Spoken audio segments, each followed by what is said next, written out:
জীবনে কত স্বপ্নই না দেখা হয়, আর সেই স্বপ্ন পূরণ করতে কতই না অক্লান্ত পরিশ্রম করতে হয়। আর সেই স্বপ্নটি যখন পূরণ হয়ে যায়, তখন সেই স্বপ্নটাকেই যেন স্বপ্নের মতোই মনে হয়। মনে হয় যেন এখনো স্বপ্নই দেখছি। আসসালামু আলাইকুম এভরিওয়ান। আজকে আমি আপনাদের সাথে আমার জীবনের সবচাইতে সুন্দর মুহূর্তটি শেয়ার করতে যাচ্ছি। তো এই সুন্দর ড্রেসটি এবং এই সুন্দর জুতাটি আমার হাসব্যান্ড আমার কনভোকেশন উপলক্ষে আমাকে গিফট করেছে। তো আজকে এটাই পরে যাচ্ছি, আর সাথে এই যে গাউনটা পরে যাচ্ছি। তো আমি বের হয়ে গিয়েছি। আমার নর্থ সাউথের জীবনের এটাই প্রথম হয়তো যে আমি নর্থ সাউথের কোনো প্রোগ্রামে লেট করে বের হচ্ছি।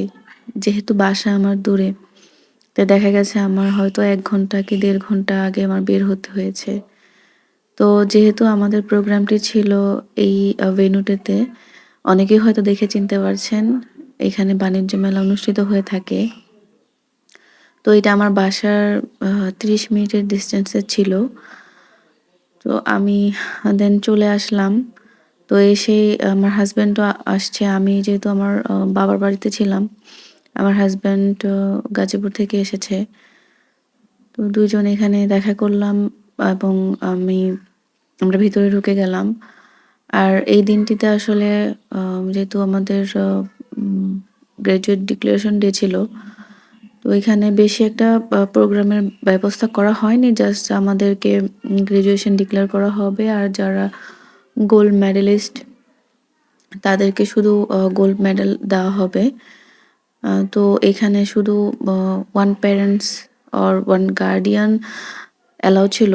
তো শুধু আব্বুকে নিয়ে আসলে আম্মুর জন্য খারাপ লাগতো, আর শুধু আম্মুকে নিয়ে আসলে আব্বুর জন্য খারাপ লাগতো। তো ভাবলাম যে তাহলে আমার হাসব্যান্ডকেই নিয়ে যাই। ওর জন্য তো খারাপ লাগবে যে ওকে নিতে পারছি না। যেহেতু এত গার্ডিয়ান অ্যালাউ ছিল না। তো আমার জন্য এটা খুবই টাফ সিচুয়েশন ছিল ডিসিশন নিতে যে কাকে নিবো, কাকে নিবো না। তো ভাবলাম যে তাহলে আমার হাসব্যান্ডকেই সাথে করে নিয়ে যাই। তারপর ওকে সাথে করে নিয়ে গিয়েছিলাম। তো ওই যে এখন ভিতরে ঢুকেছি, ঢুকে দেখা গেল যে সবাই পিকচার্স উঠাচ্ছিল। তো আমরাও ওইখানে দাঁড়িয়ে কিছুক্ষণ পিকচার্স উঠালাম। অনেক সুন্দর, সুন্দর পিকচার্স তুললাম। আম আমি জানি না, আমার এখানে যাওয়ার পর থেকে আমার মনে হচ্ছিল যে আমি স্বপ্নই দেখছি। আমার নিজের যে এই স্বপ্নটা অ্যাচিভ করেছি বা এতদূর পর্যন্ত যে আমি আসতে পেরেছি, আমি এটাই আমার বিশ্বাস হচ্ছিল না। সবকিছুই কেমন যেন ধোঁয়াশার মতো লাগছিল। আলহামদুলিল্লাহ, আমি আল্লাহর কাছে বরাবরই শুকরিয়া করে যাচ্ছি যে আমাকে আল্লাহ তাআলা এই দিনটি দেখিয়েছেন। তো এই যে আমার ফ্রেন্ডও চলে আসছে। ওর একটা ইচ্ছা ছিল যে আমরা ২ জন একসাথে কনভোকেশন নিব। তো আলহামদুলিল্লাহ আমরা ২ জন একসাথেই কনভোকেশন নিতে পেরেছি। এবং আমার এটা খুব ভালো লাগছে যে আমি ওর স্বপ্নটা পূরণ করতে পেরেছি। ও সবসময় বলতো যে নর্থ সাউথকে যদি আমি কখনো মনে করে থাকি তাহলে সেটা তোর জন্য। এবং সেম আমার ক্ষেত্রেও খাটে এই কথাটা। আমি যদি নর্থ সাউথকে মনে করে থাকি, শুধু ওর জন্য মনে করে থাকবো। হ্যাঁ, আমাদের বন্ধুত্বটা আসলেই খুব অন্যরকম। আমরা ২ জনকে বুঝি এবং ২ জনের অনেক প্রয়োজনেও আমরা একে অপরের সাথে থেকেছি। তো আলহামদুলিল্লাহ সবকিছুর জন্য। তো এই তো আমরা ভেতরে যেয়ে বসে আছি।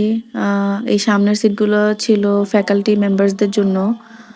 আ আমরা স্ক্রিনে বসে, বসে দেখছিলাম আমাদের ফ্যাকাল্টি মেম্বার্সরা এন্ট্রি নিচ্ছিলেন। একেকটা ফ্যাকাল্টি একেকটা ডিপার্টমেন্ট ওয়াইজ হচ্ছে তাদেরকে ঢোকানো হচ্ছিল। তো সেগুলোই আমরা বসে, বসে স্ক্রিনে দেখছিলাম, আর আমি একটু নাস্তাও করে এনেছিলাম। যেহেতু সকাল, সকাল অত বেশি খেতে পারি না আমি কোথাও বের হওয়ার আগে। আম্মু তাও জোর করে অল্প কিছু খাইয়ে দিয়েছিল, বাট আমার পেট ভরেনি, টু বি অনেস্ট। ওখানে যাওয়ার পর আমার প্রচণ্ড ক্ষুধা লেগেছিল।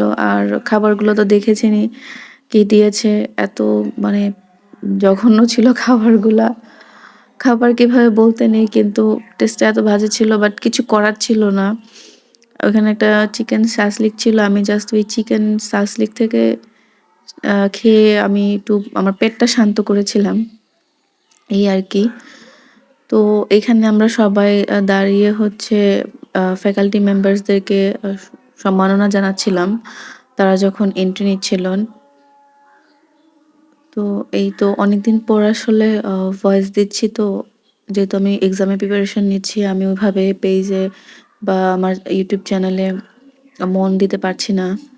তাই মুখে অনেক জড়তা চলে আসছে। আমি কথা বলতে গিয়ে অনেকবারই উল্টাপাল্টা করে ফেলছি। তো এইখানটাতে কোরআন তেলাওয়াত করা হচ্ছে। কোরআন তেলাওয়াত করে আমাদের প্রোগ্রামটা শুরু করা হচ্ছে। তো আসলে ওইখানে বসে অনেক বেশি ভালো লাগছিল। সবার খুশি, হাসি খুশি, সবার আনন্দ দেখেই মানে মন ভরে যাচ্ছিল। আমাদের কোরআন তেলাওয়াত শেষে হচ্ছে আমাদের আম জাতীয় সংগীত গাওয়া হয়। জাতীয় সংগীত গাওয়ার পর আমাদের মেইন যে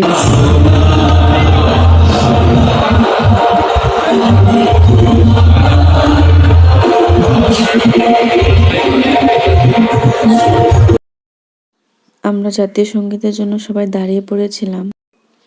আসলে খুবই ভালো লাগছিল।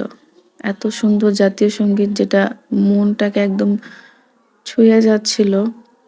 আর ছোটকাল থেকে জাতীয় সংগীত শুনে বড় হয়েছি, অনেক বেশি ইমোশনালও কাজ ছিল। তো তখন মানে মনের ভিতরে একটা যে কথাই ভাসতেছিল যে কিছুদিন আগে কয়েক মাস আগে জাতীয় সংগীত চেঞ্জ করার জন্য অনেক বেশি আম কথা বলাবলি হয়েছে, অনেক লেখালেখিও হয়েছে।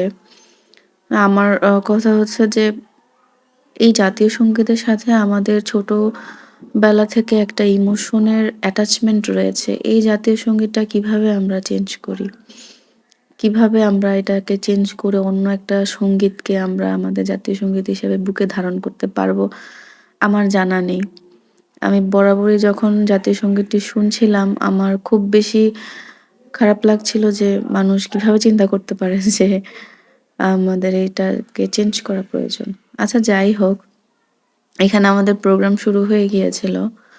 তো আমাদের যিনি চিফ গেস্ট ছিলেন, উনি এখানে বক্তব্য রাখছিলেন।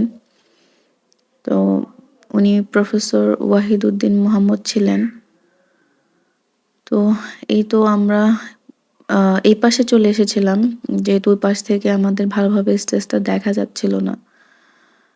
দেন আমরা বসে, বসে উনাদের ভাষণই শুনছিলাম। জাস্ট ওয়েট করছিলাম যে কখন আমাদেরকে গ্র্যাজুয়েট ডিক্লেয়ার করা হবে আর বের হয়ে যাব। কারণ যেহেতু আমার হাসব্যান্ড অন্য পাশে বসেছে আর ও একা, একা ছিল। একা না, আমার বান্ধবীর হাসব্যান্ডও ছিল। ওদের ভালো সময়ই কেটেছে। কিন্তু আমার খুব খারাপ লাগছিল যে ওকে নিয়ে এসে আমি আম একা এখানে বসে আছি, ও ওখানে একা বসেছিল। তো ইচ্ছা ছিল যে তাড়াতাড়ি করেই বের হয়ে যাব। তো এখানে আমাদের যিনি চ্যান্সেলর ছিলেন, উনি আসলে প্রতিটা ফ্যাকাল্টি আ মানে প্রতিটা ডিপার্টমেন্টকে আমাদের পরিচয় করিয়ে দিচ্ছিলেন। তো আমরা দাঁড়িয়ে, দাঁড়িয়ে হচ্ছে আমাদের নিজেদেরকে পরিচয় করাচ্ছিলাম। তো এখানে আ স্ক্রিনে দেখতে পাচ্ছি অনেক ডিপার্টমেন্ট দাঁড়াচ্ছিল এবং তাদেরকেও পরিচয় করিয়ে দিচ্ছিল।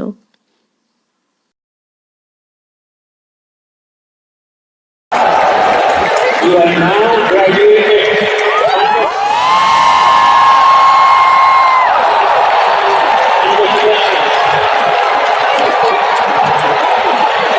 ডিক্লারেশন দেওয়া হয় যে ইউ আর গ্র্যাজুয়েটেড। তো মোমেন্টটা আসলে খুবই অসাধারণ ছিল। খুবই ইমোশনাল ছিল। আর সবাই যে তখন হ্যাট ছুড়ে মারছিল। কারণ আমরা গ্র্যাজুয়েট হয়ে গিয়েছি। মোমেন্টটা আসলেই খুবই আম আনন্দদায়কও ছিল। আর খুব বেশি ইমোশনালও ছিল। আমি তো বের হয়ে আমার হাসব্যান্ডকে জড়িয়ে ধরে কান্নাই করে দিয়েছিলাম। কারণ এত বেশি মানে ইমোশনাল লাগছিল। আর এখানটাতে বসে মানে ৪ টা বছরের কষ্ট, স্যাক্রিফাইস, প্রেশার, মানে মানুষের কটু কথা, অনেক কিছুই শুনে কত কষ্ট করে আজকের এই দিনটা দেখতে পারছি। মানে খুব খারাপই লাগছিল। আসলে এই দিনটার জন্যই এত বছর এত কষ্ট করেছি। অনেক বছর পড়াশোনা করেছি, অনেক বছর। অনেক মানুষের অনেক কথা শুনেছি, অনেক কটু কথা শুনেছি। তো এইটাই আসলে মানুষের জীবন যে কোথা থেকে কোথা যায়, এবং আল্লাহ তাআলা যে কাকে কখন কি দিবে সেটা বোঝা যায় না। এটা আসলেই খুব অন্যরকম একটা অনুভূতি ছিল। যেটা আমি হয়তো পুরো ভিডিওতে আপনারা শুনতে বোরিং হয়ে যাচ্ছেন যে একই কথা বারবার বলছে। আসলে এটা আমার জীবনের একটা অর্জন। আমার জীবনের একটা অ্যাচিভমেন্ট যেটা আমি আমার বাবা-মাকে দিতে পেরেছি। আমার এই পড়াশোনার পিছনে আমার বাবা-মার অক্লান্ত পরিশ্রম আছে। তাদের অনেক বেশি স্যাক্রিফাইস আছে। তো তাই আসলে এই কারণেই কথাগুলা বলা বা বারবার একই কথা বলা। যত বলবো এই কথাগুলা শেষ হবে না। যাই হোক, এই যে এখানে আমাদের যারা মেডেলিস্ট হয়েছে তাদেরকে মেডেল দেওয়া হচ্ছিল। আমাদের ডিপার্টমেন্টের একজন মেডেলিস্ট হয়েছে। ওর সাথে কয়েকবার অনেকগুলা কোর্স করেছি। ভাবতে পারিনি যে ও মেডেলিস্ট হয়ে গিয়েছে। ব্রিলিয়ান্ট মানুষজন হওয়ারই কথা। তো যখন আমাদের ডিক্লেয়ার করা হলো তখন আমরা বের হয়ে গেলাম। আর বসে থেকে লাভ নেই। বাইরে যাই, যেয়ে হচ্ছে কিছুক্ষণ পিকচার্স ক্লিক করে দেন বাসায় চলে যাব। আর ওইদিন এত পরিমাণে রোদ উঠেছিল বলার বাইরে। মানে ওখানে তো কোনো গাছপালা নেই। একদম ডিরেক্ট আলোগুলা লাগছিল একদম, কি বলবো, মানে মনে হচ্ছিল শরীর ঝলসে যাচ্ছে। দেন আমরা এই যে এক্সিট খুঁজে আমরা বের হয়ে গেলাম। দেন আমরা বাসায় চলে আসছি। তো এরপর আর ভিডিও করা হয়নি। অনেক ফ্রেন্ডদের সাথে দেখা হয়েছে। দেন আমরা একসাথে অনেক ছবি তুলেছি এবং বাসায় চলে এসেছি। তো আমার জন্য সবাই দোয়া করবেন। আসসালামু আলাইকুম।